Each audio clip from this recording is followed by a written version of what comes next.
정부를 이기는 시장은 없다라고 말씀하셨습니다. 그리고 못 버티겠다라고 했습니다. 일단은 정부는 시장을 이길 수는 없습니다. 서울 집값 못 잡고요. 올라갈 겁니다. 그리고 제일 공포스러웠던 거, 이것도 기사 인용 많이 됐거든요. 이제 대통령의 이제 SNS를 보게 되면, 와, 여기 이제 어떤 기사를 이제 링크를 걸었었냐. 세금 내고 집 하느니 들고 있겠다.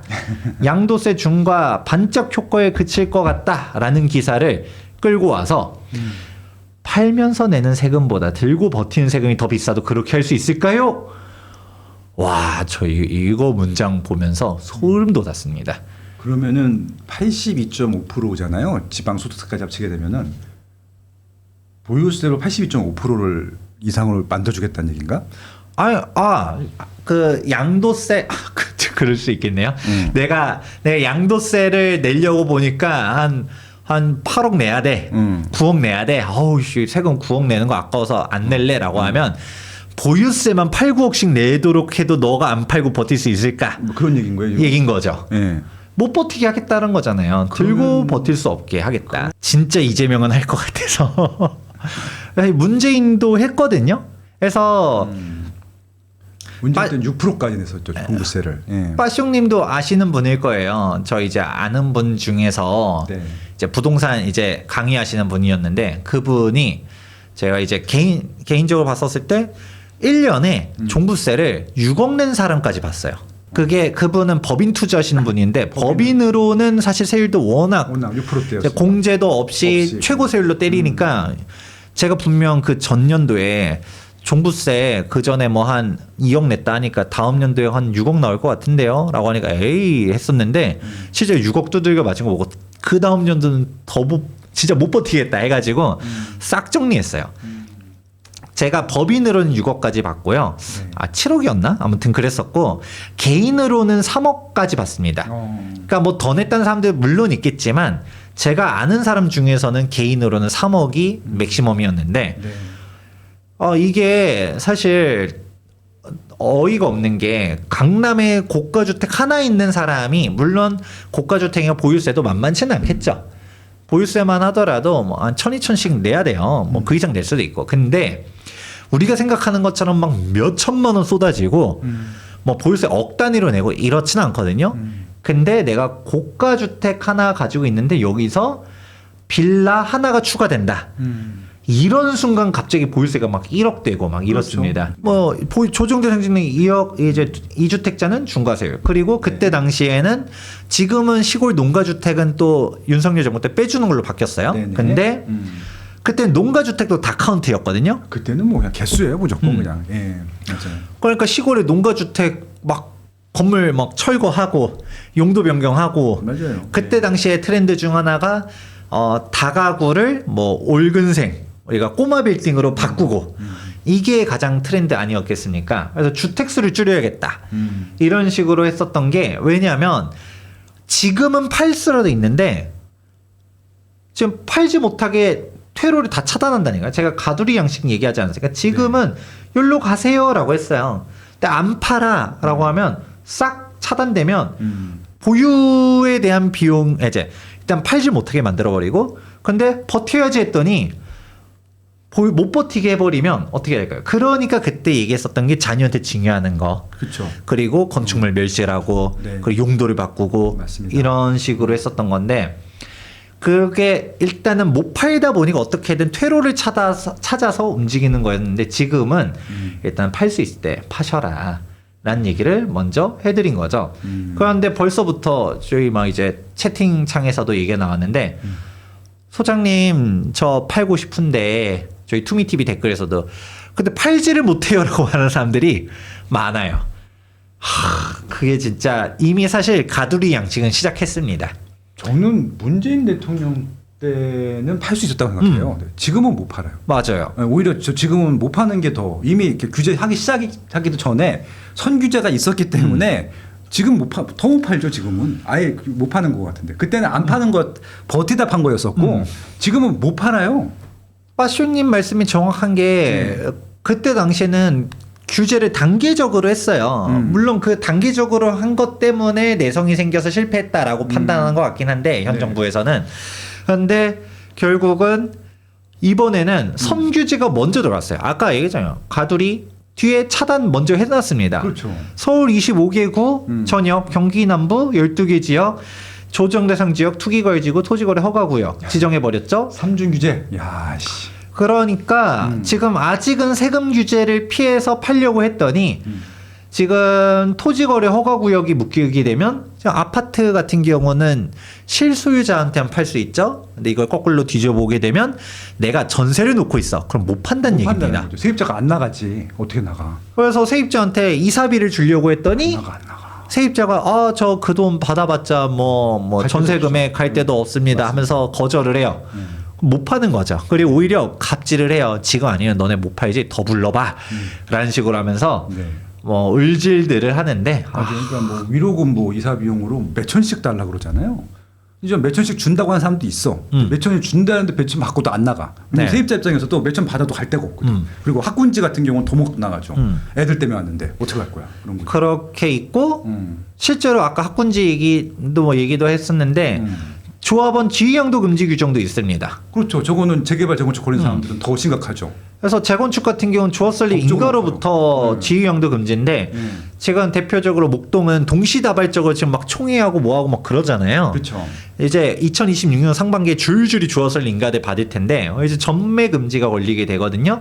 네. 그래서 근데 여기서 목동 같은 경우도 생각보다 여러 개 들고 있는 사람 많아요. 옛날 분들은 그러니까 이제 이게 20평대 살다가 애가 크면 30평대 가잖아요. 그냥 세를 주고 그냥 가는 거야. 그렇게 해서 두세 채 갖고 계신 분이 꽤 돼요. 네. 나는 뭐 4단지 조합원인데 2단지도 들고 있어. 3단지도 들고 있어. 그렇죠, 그렇죠. 이런 경우들 있거든요. 또 5년제 당첨 금지도 있고 이 여러모로 양도세도 규제하겠다니까 팔려고 해서 네. 실제로 저한테 상담 받으셨던 분이 제가 그걸 너무 그냥 한 2, 3천 불러보고 안 된다 하면 마세요 라고 했는데 네. 본인은 세금 계산해 보니까 그래도 절실하게 팔 생각이 있어서 6천까지 제시를 한 거예요. 세입자한테 6천까지 제시하는 세입자가 거절한 거예요. 소장님 어떻게 할까 이거 더 올려야 될까요 하길래 그 세금이면 그냥 버텼다가 주어설 인가 나고 이제 사업시 인가 신청을 3년 내에 안 하면 또 팔 수 있는 게 있거든요. 그렇죠, 그렇죠. 예. 적어도 그분이 다행인 게 이제 5년 재당첨 금지 때문에 팔려고 한 거지. 이제 자녀랑 이제 세대 분리하고 뭐하고 해서 1세대 1주택 쪽으로 피해 나가세요라고 한 거예요. 네. 지금 돈을 더 쓰는 건 좀 억울하니까 네. 냅두세요. 그냥 세입자도 나중 가서 이 6천 거절한 게 뭐 후회하겠지. 6천이면 받아야지. 그런 식으로 말씀드렸었는데 지금 이게 시장이 거꾸로 가고 있는 겁니다. 이게 도대체 뭐 하는 건가라는 생각을 하는데 이제 그렇게 움직이고 있고요. 네. 그러니까 이제 퇴로를 이미 막혀 있어서 팔려고 해도 팔 수 없는 사람들이 되게 많아요. 네. 그런데 이 와중에 또 공포스러운 트위터. 이제 트위터 매일 하세요 이분? 열심히 보셔야 됩니다. 이제는 제 것도 제가 안 보기 때문에 봐야겠네요. 저도 팔로우를 해야 되겠습니다. 예. 또 뭐가 나왔습니까? 또 이제 막 공포스럽게 얘기 나온 게 일단은 요즘 많이 얘기 나오는 게 양도세 연장 고려하지 않는다는 얘기를 한 것들도 1호였죠, 1호. 당연히 얘기가 많이 나왔었지만 사실 요즘 말 많이 나오는 것 중 하나가 네. 똘똘하는 채로 간다는 얘기를 많이 얘기하잖아요. 다주택자 다 팔고 똘똘한 채로 가세요라고 하니까 1주택도 1주택 나름이다. 부득이하게 세제를 손보게 된다면 비거주용과 거주용은 달리 취급해야 공정하지 않을까요? 라고 말씀하셨어요. 그러니까 똘똘한 채 중에서도 실거주 안 하는 사람을 또 탄압할 수 있지 않을까에 대한 이야기들이 많이 나오고 있는데 저는 그래도 이거는 차마 못할 거라고 생각합니다. 왜냐하면 이유도 설명은 해드릴게요. 네. 일단은 탄압은 할 수는 있어요. 어디서 탄압을 하느냐? 장기보유 특별공제를 좀 건들지 않을까라는 얘기들은 합니다. 그러니까 장기보유 특별공제에서 우리가 표 1이 있고 표 2가 있는데 네. 표 2 공제가 1세대 1주택자일 때 받는 부분 2년 실거주를 했다는 전제 조건 하에서 1년 보유당 4%, 1년 거주당 4%씩 해서 각각 40%씩 해서 최대 합 80%를 해주는 건데 이 장기 보유 특별공제도 예전에는 말 그대로 10년 보유하면 1년당 8%씩 해서 해줬었던 건데 문재인 정부 당시 거주 요건이 계속적으로 강화였었어요. 네. 그러면 여기서 강화를 한 번 더 한다고 했었을 때는 이 보유 기간을 낮추거나 탄압해서 없애지 않을까라는 얘기들은 좀 나오고 있고요. 근데 장기 보유 특별 공제율 자체가 문제다. 얘 자체를 뭐 40이든 낮춰야 된다라는 얘기들도 실제로 여권 민주당 내에서 있는 거는 사실이지만 이거는 저는 현실적으로 어렵다라고 생각합니다. 아, 물론 뭐 민주당은 할 수도 있어요. 근데 하면 안 된다라고 얘기해 드리는 것 중 하나가 네. 우리가 장기 보유 특별 공제를 왜 줄까를 한번 곰곰이 생각해 보시면 좋을 것 같아요. 투기꾼들 돈 많이 벌라고 그렇게 한 걸까요?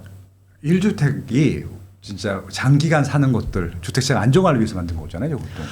이게 맞습니다. 이 장기보유 특별 공제를 왜 줬냐? 거주 이전에 자유를 주려고 하는 거예요. 지금 현재는 12억 이하는 100% 비과세잖아요. 네.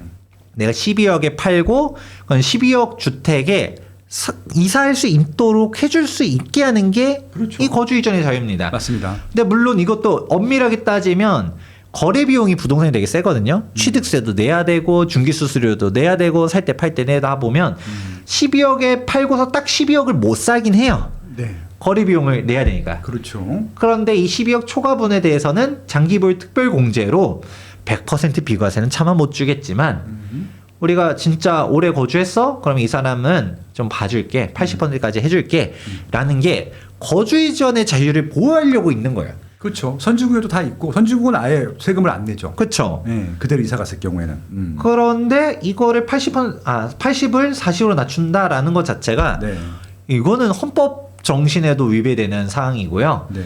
그렇다 보니까 실제로 장특공 자체를 낮출 수 있다는 얘기들도 물론 있긴 하지만 저는 이거는 이렇게 진짜 한다라면 그냥 막장이고요.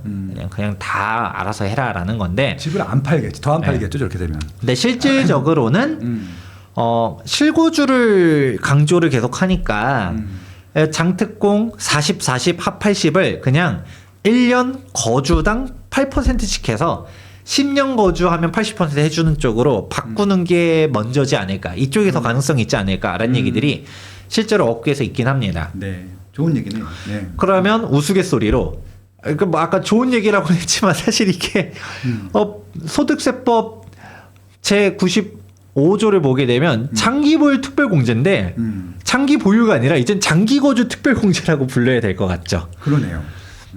도대체 보유랑은 뭔 상관이야라는 건데 아무튼 근데 이조차도 그냥 어떻게 할지 모르겠는 게 진짜 네. 막장이다. 그러니까 이제 얘기하는 거죠.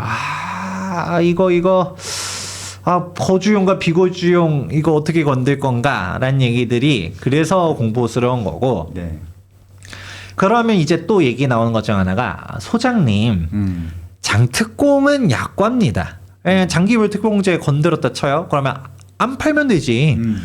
다시금 윤석열 정부 때처럼 다시금 이제 세제 복권되면 아까 말한 것처럼 1주택자들은 뭐 버틸 수 있는 거 아닙니까? 아까 다주택자들이야 종부세를 지옥으로 건든다 하더라도 뭐 1주택자는 괜찮아요 라고 하게 되면 또 얘기 나오는 게 비거주 1주택도 보유세를 엄청나게 높일 수 있을까?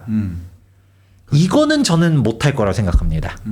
이유는 크게 두 가지인데 네. 일단은 행정적으로 이게 안 돼요. 행정적으로 우리가 전국에 2천만 호의 주택이 있는데 이거를 실거주 주택인지 아닌지를 막 이거를 매년 그걸 해가지고 할 수 있다? 양도세는 할 수 있죠. 양도세는 건건이 신고되는 거기 때문에 우리 위정 전입하면 다 잡힙니다라고 하지만 네. 보유세는 안 잡힙니다. 그러면 예를 들어 1주택자인데 설령 1주택을 갖다가 잡겠다라고 하면 그냥 전입신고해 두세요. 그럼 되는 거 아니겠습니까? 그럼 뭐 어떻게 잡을 거예요? 그런 식으로 하는 건데 근데 두 번째는 여러분들의 친구들도 네. 함께하기 때문에 규제를 못할 겁니다. 민주당 내에서도 반발이 이건 심할 거예요. 비거주 1주택도 탄압을 한다? 우리 장차관님들도 다 강남에 집들 있지 않습니까? 네. 그렇기 때문에 물론 이분들 중에 실거주 하시는 분들도 있지만 비거주 하시는 분들 당연히 있을 거고요. 일단 그 지역구 국회의원이나 지역구 지자체장들은 거주지하고 소유주택이랑 달라요. 거의 90% 다르죠. 빙고. 해서 지금 뭐 부동산 을사오적이다, 부동산 을사오적이다, 뭐 K 부동산 일타 강사다, 뭐 패러디들이 많이 나오잖아요. 네. 이런 식으로들 나오고 있는데 이분들이 다 좋은 주택들을 많이 가지고 있고 특히 국회의원이다. 지역구의 주소지는 전월세로 있잖아요. 네. 그렇기 때문에 실거주를 안 해요. 어떡할 거야?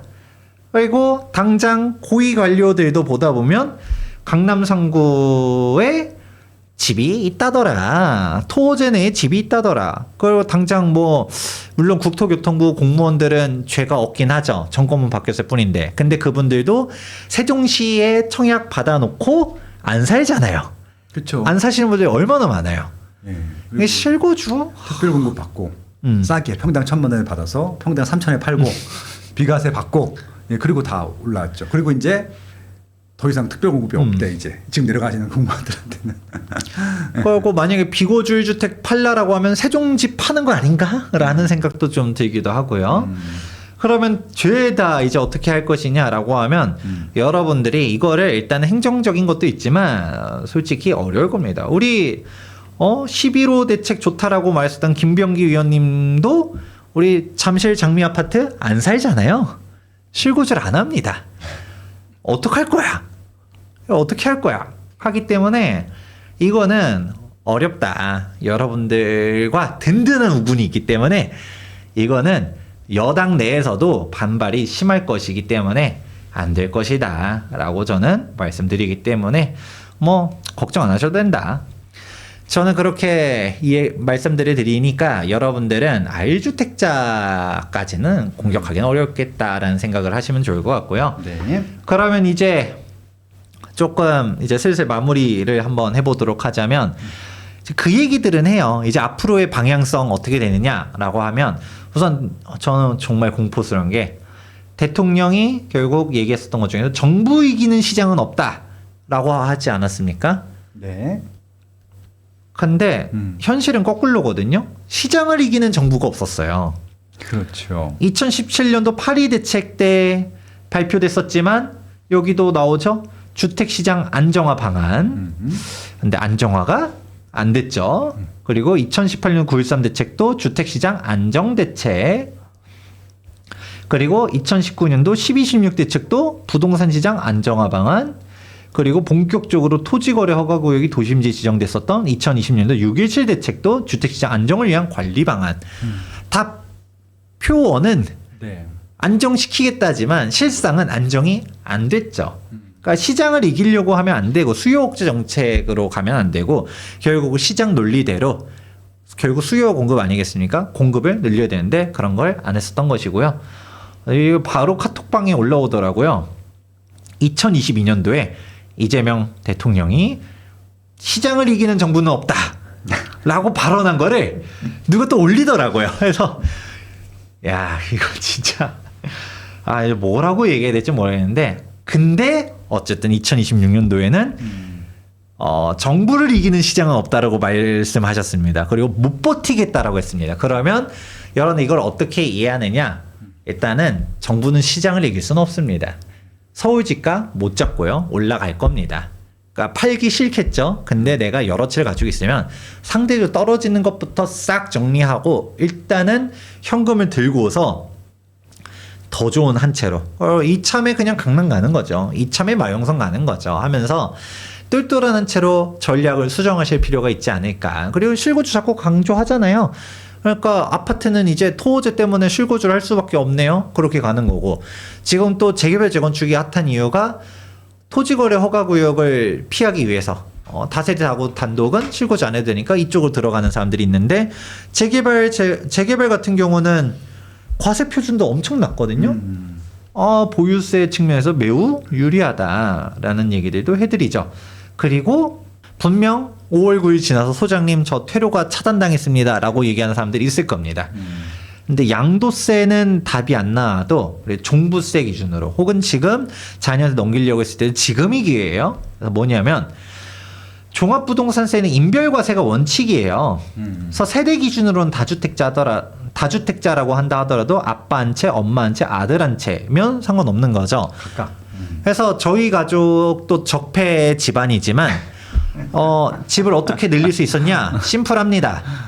제가 이제 3남매거든요. 네. 아빠 한 채, 엄마 한 채, 저 한 채, 남동생 한 채, 여동생 한 채만 해준다 하더라도 5채가 확보되지 않습니까? 그렇죠.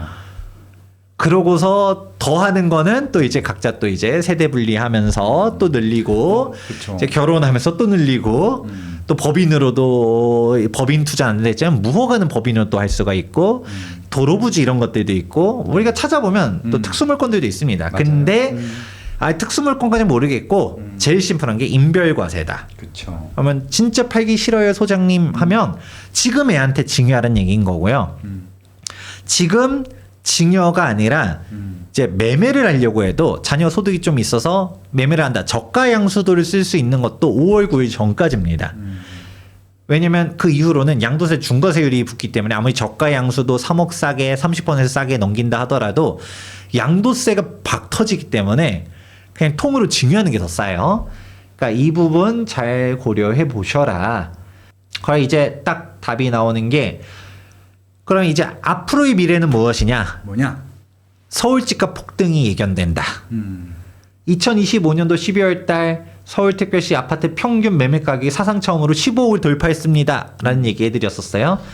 이게 불과 6개월 전에 2025년도 4월 달만 하더라도 13억이었습니다. 왜 6개월이라고 얘기했냐? 11호 부동산 대책이 발표됐었잖아요. 그래서 실질적인 실거래가는 딱 12월 달에 피크를 팍 한번 찍었거든요. 네. 그런 거 생각하면 와 어마어마하게 빠르게 올랐는데 여기서는 아파트는 평균 가격 13억이 15억이 됐지만 다세대 빌라들은 연립주택들은 이제 3억 5천이었는데 그전엔 3억 4천이었어. 별 차이도 안 나. 중위 가격은 여기서 더 무서운 거는 더 차이가 안 나.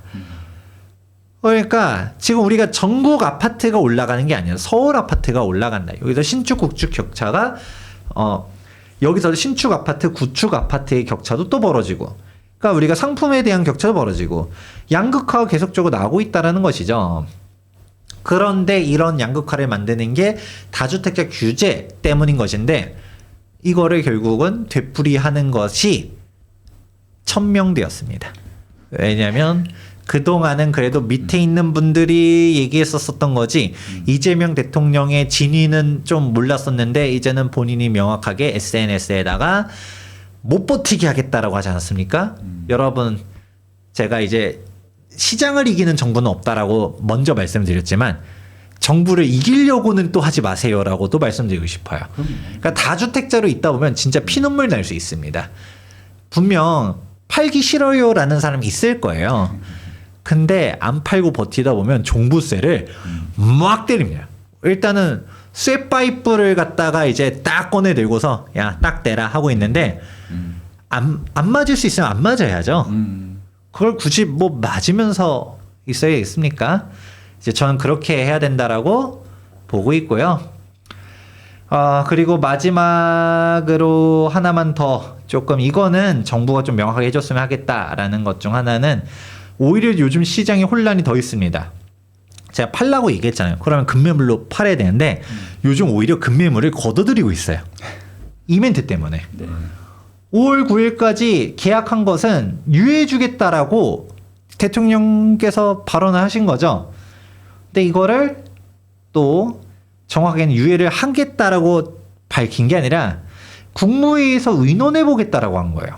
그러니까 이게 확정이 아닌데 네. 언론 기사는 이미 다 나왔다 보니까 5월 9일까지 계약해도 된다는데요 라고 하는 거예요. 해서 우리가 5월 9일까지 원래는 잔금 쳐야 되거든요. 근데 여기서도 정확하게는 5월 9일은 또 토요일이야. 그러면 우리가 등기소 업무 하려면 8일 잔금 쳐야 되거든요. 현실적으로는. 그럼 5월 8일까지 잔금 이렇게 생각하고 있었었는데 그런데 이거를 5월 9일이든 8일이든까지 하려고 하게 되면 보통 잔금을 2달에서 3달 정도 잡습니다. 네. 시간이 너무 촉박하잖아요. 이제는 진짜 금매로 내놔야 되는데 실제로 금매로 몇 천만 원 싸게 내놓은 사람도 있었는데 갑자기 뉴스 기사를 보더니 계약만 해도 된대요 하는 거예요. 거두는 거야. 왜냐면 5월 9일까지 계약만 해도 되면 생각보다 여유는 있잖아요. 근데 이게 확정이 아닙니다. 제가 계속 얘기하잖아요. 그걸 대통령이 얘기했으니까 설마 이거 좀 수수분하지 않을까라고 생각은 하지만 지금 앞에서 계속 봤죠?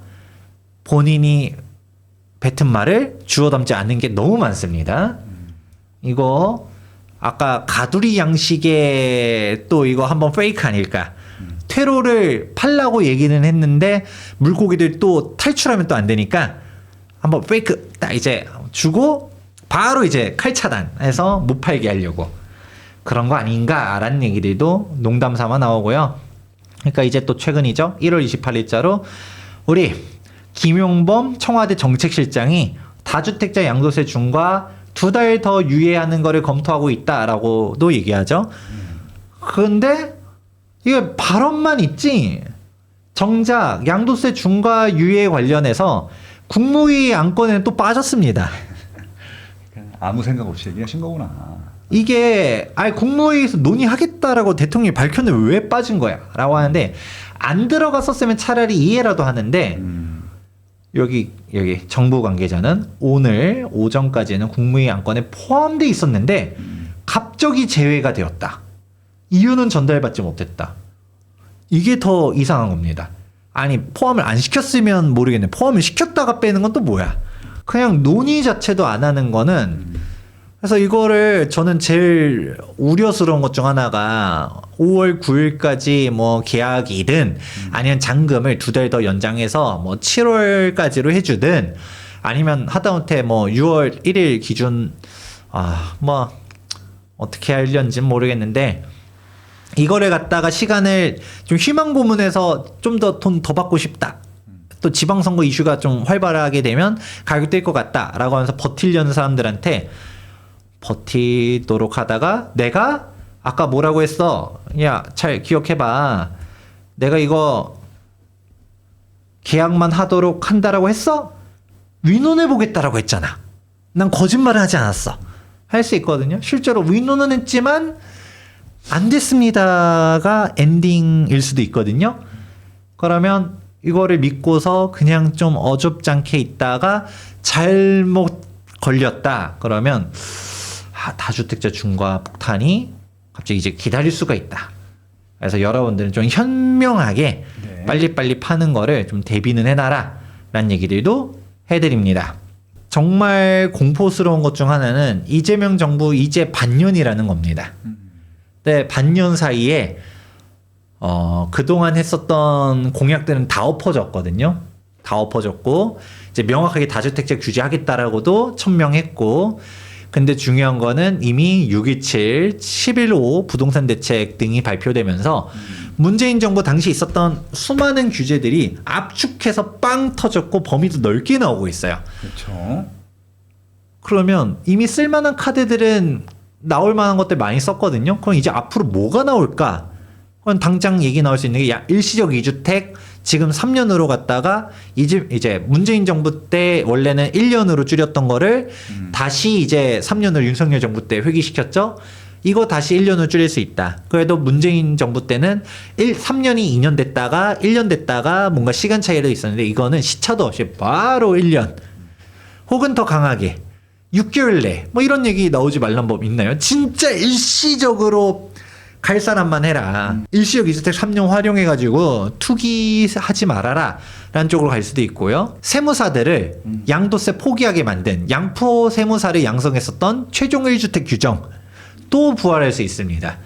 그래서 여러분들이 지금 세금 세팅 잘 돼 있다라고 안심하지 말고요. 어떤 식으로 될지 모르고 또 그렇게 나오면 그래도 문재인 정부 때 있었던 대책들은 우리가 복기를 할 수 있잖아요. 이런 정책도 있었으니까 이거 나올 수 있겠구나 까지는 알 수 있는데 안 나왔었던 참신한 규제가 또 튀어나올 수 있다. 그렇기 때문에 여러분들이 맞서 싸우려고 하지 말고 아직 거의 5년 가까이 남았거든요. 어떻게 될지 모르니까 1주택 포지션 잘 갖추고서 여러분들 이 정부에서 부동산으로 살아남기. 우리 막 그런 시리즈 있잖아요. 무인도에서 살아남기 시리즈가 아니라 이재명 정부에서 부동산으로 살아남기. 네. 이렇게 하는 게 좀 좋지 않을까 싶습니다. 여러분들은 투자 강의를 찾을 때 어떤 페이지를 떠올리시나요? 수없이 많은 컨텐츠, 너무 많은 강의 정보. 진짜 투자 강의 홈페이지는 스마트튜브 경제 아카데미입니다. 입지, 주식, 세금, 대출, 청약 등 투자와 재테크에 필요한 모든 강의를 한 곳에서 쉽게 찾을 수 있도록 준비했습니다. 단순히 강의 정보만 드리는 것이 아닌 여러분의 지식의 수준을 한 단계 높게 만들어 드립니다. 지금 스마트튜브 경제 아카데미로 오세요. 여러분들의 다음 선택을 위한 출발점입니다.